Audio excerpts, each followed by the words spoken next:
अभी आपको आगाह करें, कराची पुलिस ऑफिस पर हमले की तफ्तीश में पेशरफ्त हुई है। कानून नाफिज करने वाले इदारों ने भैंस कॉलोनी से हमलावरों के जेर इस्तेमाल मुबैना गाड़ी के मालिक कामरान को गिरफ्तार कर लिया है।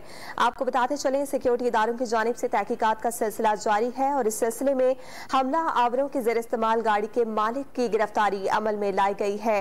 गाड़ी एक शोरूम पर फरोख्त की गई थी और दौरान तफ्तीश गाड़ी के मालिक की जानिब से अपना पहला बयान रिकॉर्ड करा दिया गया है। कराची पुलिस ऑफिस पर हमले की तफ्तीश में यह अहम पेशरफ्त हुई है। डॉन न्यूज के नुमाइंदे आसिम खान से मजीद जानते हैं।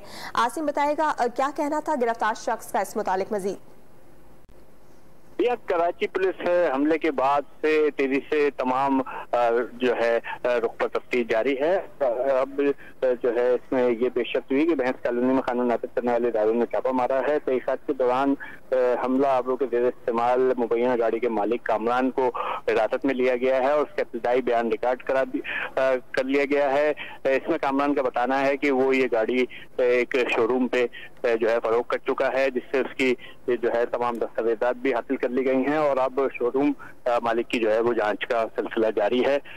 जल्द जो है ये पता लगाने की कोशिश की जा रही है कि आया दहशतगर्दों के जेर इस्तेमाल जो गाड़ी थी वो किस तरह से दहशतगर्दों ने हासिल की, क्योंकि CPLC में इस गाड़ी का रिकॉर्ड जो है बिल्कुल क्लियर आ रहा है। बहुत शुक्रिया आसिम खान, आपने मजीद अपडेट किया।